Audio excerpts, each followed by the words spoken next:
Así que no temas, porque yo estoy contigo. No te angustias, porque yo soy tu Dios. Te fortaleceré y te ayudaré. Te sostendré con mi diestra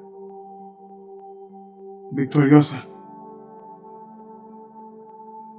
Hello, my name is David Hughes, and I have no reason to fear, according to Isaiah 41:10. I want to take you on a little journey about my story, a story in which fear was definitely in the eye of turmoil.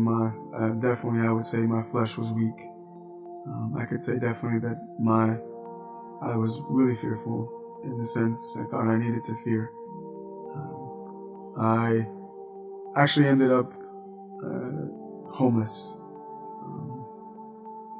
And I was kicked out of my apartment, evicted out of my apartment, and it was pretty tough. I was given actually about a day to collect my things, and I talked to a lot of people, sent text messages to many people. I needed about $1,500, and no one was able to give it to me, pretty much. And so I didn't know where to go. I had my stuff kicked out. They were telling me to gather all my stuff, and I was scurrying around calling people, and no one was there. No one was there, and except, God. I thought no one was there, but God was there. So what happened was I got kicked out. All of my things were literally kicked out. It was in a garage, set out actually on the lawn. It was raining that day. It was pretty gloomy. And all I could do was just reach out to God and literally just pray. And I said, God, if you're here, just please help me. Really help me, because I didn't know where to go, and no one to call. I called my parents. I couldn't really depend on them. I couldn't depend on a lot of friends. They didn't have the money, so I was kicked out. And I had one more chance. One friend that I called, and I cried out to God, and I said, Lord, if it's your will, if I need to be homeless, then I'll be homeless. But if it's your will, then please send someone. And I had in my spirit to call one friend, and his name was Roland. And I ended up calling him, and he ended up coming. And I literally got all my stuff, and everything was out on the floor. And he came to me and he said, he had to drive over from Virginia, and it was quick. I mean, he came over so quickly, but it was only like 20 minutes. But in those 20 minutes, I just I looked through all my things. I saw my things out, and I just couldn't believe that this had happened to me. But at the same time, I cried out to God, and I said, God, you're a healer. You deliver. You Psalms 34, 15 or 34:15 says that your eyes are upon the righteous and you hear their cry. And you said that you also delivered me out of all my woes. So I cried out to God, and in about 20 minutes he actually came. And once he came, he started gathering all my stuff. And once he gathered my stuff, I was going through, and I couldn't believe that all my stuff was out there. I didn't know what to literally, gather. I was trying to think about what to gather, and all I heard in my spirit was gather all the things, all my books, and all the things that literally was important for me, for my future. And so I gathered all my books. I'm an educator and also an interpreter. And so I gathered everything that God had given to me. My vision for my business, Global World Solutions, I gathered all my interpretation stuff. I gathered all my Spanish books, and I gathered all of the notebooks that he had given me throughout the years, 10 years. And it was 2 big buckets full of composition books. So I gathered all my things. I had to leave my couch. I had to leave my newly purchased desk that I got from Costco that I saved up for 2 years to buy.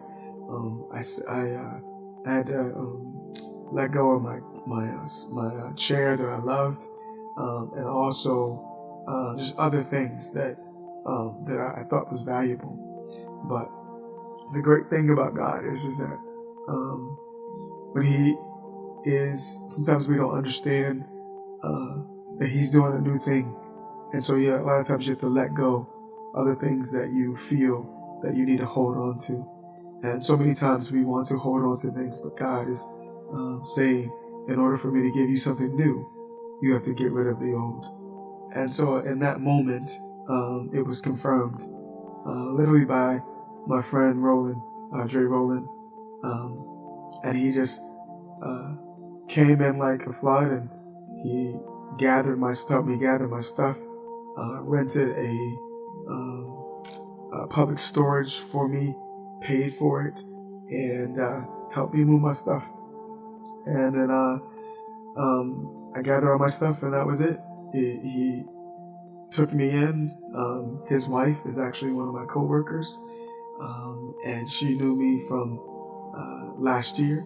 And literally from that point on, they took me in, gave me their room, their son's room, and moved their son actually in their room.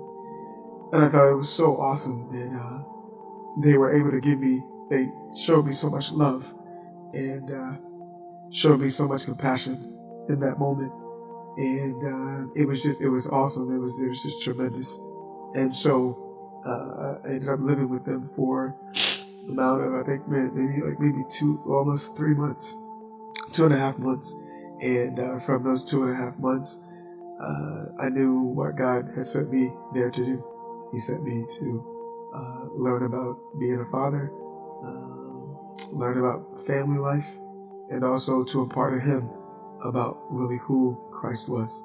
So through me, he learned about Christ and started reading the Bible more, and started reading and relating to his wife more, started listening to her more, and started praying more. So I want to just let you know that in that moment where I thought I had crazy fear, I should have feared everything, what I ended up realizing is that God is a provider, and that God truly, truly does hear your cry. So,